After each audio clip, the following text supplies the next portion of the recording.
I'm here with Richard Leider, best-selling author and lecturer, life coach. We're diving deep into his life work, some of the concepts he's been talking about for so many years, and clearly, purpose. You have made your life's work about purpose, which is very interesting. How do you describe purpose? Well, it is my life's work, and I'm still a student of it because it's a hugely important and also powerful concept that we're still learning a lot about through science and through medicine and through a lot of ways. But I describe it very simply. It's your aim, your reason for being, bottom line, your reason why you get up in the morning. Okay. Without a reason to get up in the morning, you don't live as long, you don't function as well, you're not as fundamentally healthy and happy. Now, I started on this path. We all have our stories. So a piece of my story was that my father was a banker, and an immigrant banker type. And in other words, he made his way up from the bottom of the bank to a fairly significant management role in a bank with very little education. And his real interest was in being an Episcopal priest. He never came out and said, I want to be an Episcopal priest, because that was kind of beyond his reach. But his gift, his calling card, his thing he loved to do more than anything else was to be kind of I wouldn't say a coach or a counselor, although that's maybe today's vernacular, but kind of that sounding board for other people. And I grew up in a situation as a young teenager where my dad would bring people home almost every night. And I'm saying they could be the elevator operator, they could be the parking lot attendant, they could be the mayor. And they would have dinner, and then they would sit and talk. And my dad made me sit on the steps and listen. I want to be outside, but he made me listen, and he said, I just want you to know that everybody has problems, no matter has what we call triggers. Right. And everybody, no matter how wealthy they are, or whether they're the mayor or whatever, puts on their pants one leg at a time. We're all the same in that way. And I realized at a very early age that there's that commonality, that humanity to all of us. But the question always lingered, why do they stay doing what they're doing? Why do they stay stuck, if they're so unhappy? And it was often job related or, boss related or relationship related. And so I became intrigued at a very young age about all this. I've always had this lens on life where I want to know what makes people tick.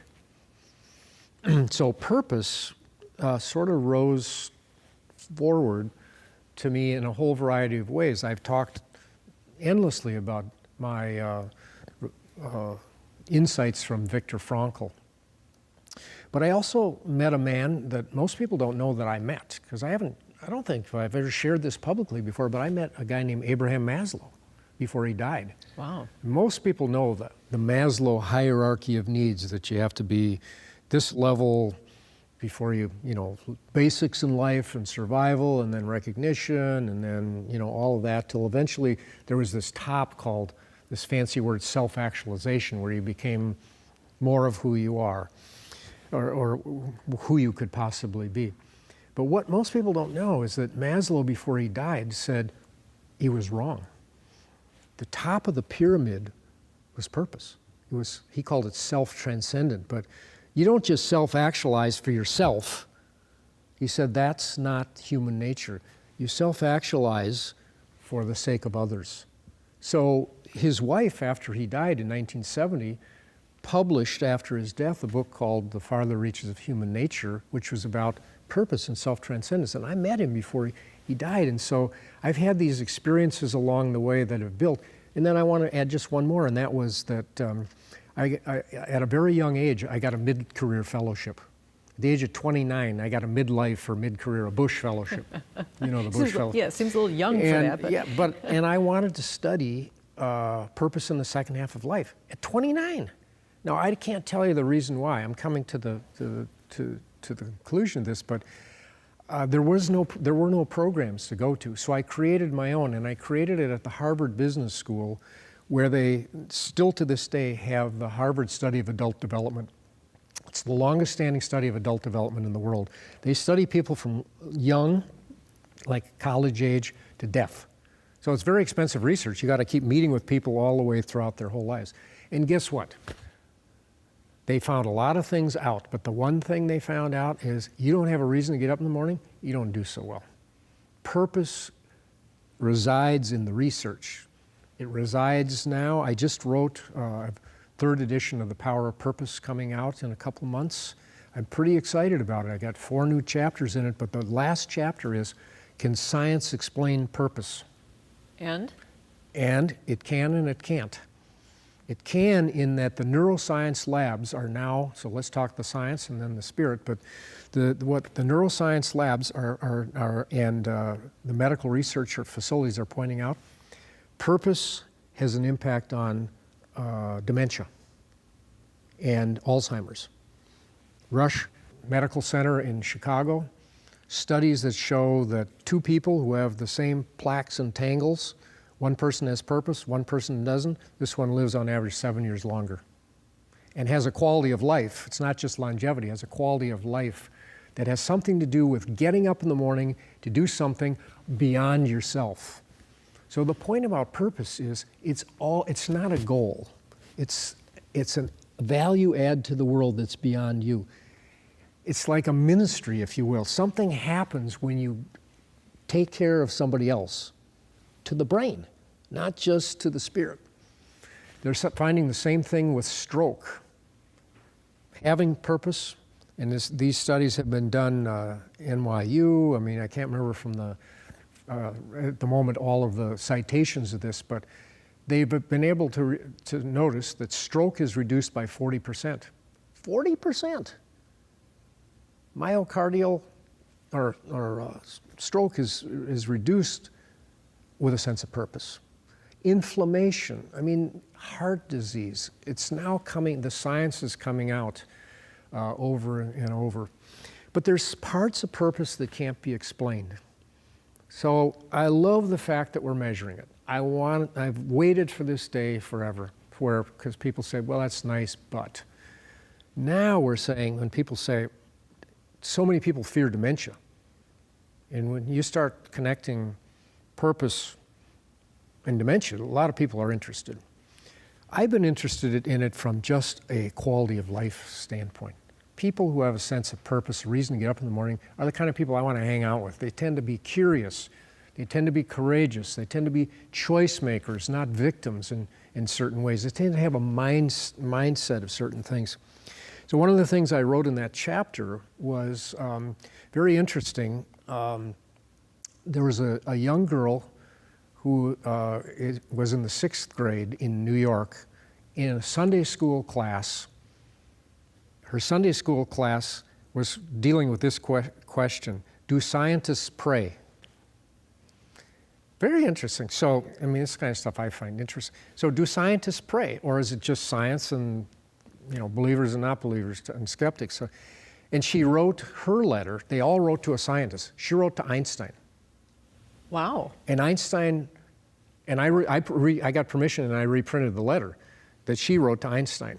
And Einstein wrote back in 5 days to her, to the 6th grader in this Riverside Sunday school class, and said, I can't answer the question unequivocally whether scientists pray, but I can explain, or I can share, that there's something mysterious that scientists will never know in the universe. A spirit in the universe, or a source, I can't remember the exact word, that's in all of us. And I reprinted her letter and his, and then I wrote my own letter to her, telling what I believed about purpose. And here's what I believe. And I think first and foremost that we're all here for a reason. I'd agree with that. And I believe in that there's a creative force in the world, a creative nature. You can call it God, you can call it spirit, you can call it a lot of things that you choose to it, but there's an evolutional impulse. Now that's a big word for me. I mean, it's a big new insight, new language for the insight I've had for many, many years. And I learned a lot of it from the hunter-gatherers and others in Africa and places like that. You get these learnings in a lot of different levels in life. There's an evolutional impulse in birds who make nests, in plants that grow, and here's what it is: to make things better. Now, you're shaking your head in agreement, and most people say, yeah, to make things better. That's the power of purpose. The power of purpose simply is to make things better for others. And so making things better is what it's about. We all have our own ways of doing that. So what I'm trying to debunk or demystify and make the distinction is purpose is not goals. There are goals on the way to purpose, but purpose is a mindset that you get up with in the morning about how you want to live your life, what's important, what matters. Is it all about you? Purpose goes through 3 stages, I've found. This evolutional impulse matures or grows through 3 stages. Stage 1 is what I call uncovering purpose. It's all about you. And that's a good thing. As an adolescent or a young person, you got to uncover. It's like the calling cards. You got to start to get some awareness and figure out who you are and what's going on. And so the first stage is about uncovering kind of who you are and how you fit in. The second stage is discovering. And what you discover, if you mature, which some people don't, they stay at the self-absorption, narcissistic, it's all about me. We all know people like that who haven't matured. The second level of maturation or of purpose is discovering that it's not just about you, it's about us. That's one of the big insights, of course, from the hunter-gatherers, that they haven't survived and thrived without realizing it's about us. It's not just, if it's just about me, you're cooked. You're probably going to die. You're going to be not. It's not going to work in the bush, and it's not going to work in modern civilization, if you will. So discovering about that, and it's often very limited though. It's about your family, your work, your community, and kind of there's a little bit of self still in that. The third level of maturation, everything for me is in 3s because the brain can't hold more than 3 things. So if I said 4, you wouldn't remember, but if I say 3, you'll remember. So that's why 3s. But the third level is rediscovering. What we rediscover is that purpose is about all of us, that we are all connected in some way or another. The world doesn't work. Nature doesn't work. And human nature doesn't work. And most of the great saints and sages and yogis or philosophical leaders have all talked about purpose. Purpose is compassion in action. Purpose is bringing who you are in a compassionate way to the world. The broader, the wiser you are, you realize that it's about all of us, that you can't, it's like the environment. You can't mess up the environment over here without messing up the environment over there. It's the same in human life and community, that it's all, there's a synergy or a connectivity. So most of the world's religions have all got compassion and purpose as part of their components. And all the people who are always extolled as the purposeful people. Let's take Mother Teresa. I call it the Mother Teresa syndrome, because people say, oh, I have to have a cause like Mother Teresa in order to have a sense of purpose. Mother Teresa didn't start out to become a saint. She started out with what was right in front of her in that purpose moment, and giving love to a leper or a person that was on the street or poor, and then another purpose moment, and another, and pretty soon she had a movement and a following, but it built from the purpose moments. And that's what it's all about. It's not about having a purpose. There are plenty of people that have a sense of of purpose. I've created a foundation in Africa, co-created a foundation in Africa called the Dorobo Fund for Tanzania. We do conservation work, but mostly we help young women become leaders. Now, is that my purpose? No, that's a goal or that's a step on the path, but my purpose is to help people unlock their purpose. And what I'm doing is really, I believe, now I'm just being totally transparent with you, I believe what I'm doing is awakening spirit in people, which is my number one calling card, by the way. That's right. And that's really what I'm about, moment to moment to moment. The results of that are all different in different places, but I'm happy. If I can wake up in the morning, put a little Post-it on my mirror, I talk a lot about a default purpose. People say, oh, I still can't figure it out. I said, well, a default purpose is to grow and to give. It's universal. So if you just take that and run with it, the question is, what did you do today to grow and give? What did you do tomorrow to grow and give? At the beginning of every day, you ask yourself that question. At the end of the night, before you go to bed, you say, how did I grow and give? At the end of a week, you'll know a lot about yourself and about your purpose and about your practices, where you're really off, where you're unconscious and what you missed and all of that. So I've been a student of this a long time, as you can tell. Absolutely. I see it from a lot of angles. Doesn't mean that I have the answers, but I don't think it's as complex as we make it. It's really about our humanity. Are we born with this? And I'm listening to you, and you're talking about purpose. I think we can agree that we're all here for some reason. Could it be reasons? Is it Yes. plural? Can it change? I think it changes. Our interpretation of it changes over time as we mature and we see. But it's ultimately the core of its compassion. It's about some connection, making things better. It's that evolutional impulse. That's the core of it. It can come in all different kinds of sizes and shapes and all of that. Whether we're born with it or not, I think we are. But I don't think we're like born to be a forest ranger or born to be a journalist. I think we're born with certain gifts. Now, we have a choice in the matter, though, as to whether we activate these, whether we actually do something with what we are born with, what we were given. That's my point of view. It's still being argued in the seminaries of the world and the philosophers of the world, whether we're born or, it's like leaders, are they born or do they acquire? So, it's a big issue, but I think what really makes people happy, and the more mature they get, the happier they are. That's the thing. The more we open up and see, offer that, make that offer to make things better to the world, what we get is the joy of that. It feels better and our bodies relax. I love this.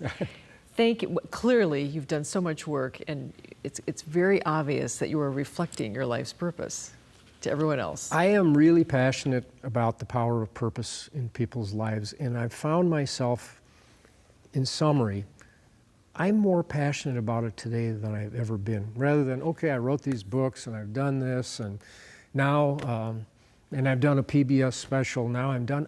It's opening up way new vistas for me. But you have to find something that you're interested and curious enough about. Curiosity really drives purpose in a lot of ways. If you're not curious about things, you're going to be satisfied. I'm not satisfied. I'm fulfilled, but I'm not satisfied. I'm still a learner. You keep learning, too. Yeah. Richard, thanks for helping us learn and grow. Thank you so much, Kathy. It's been a pleasure. Likewise.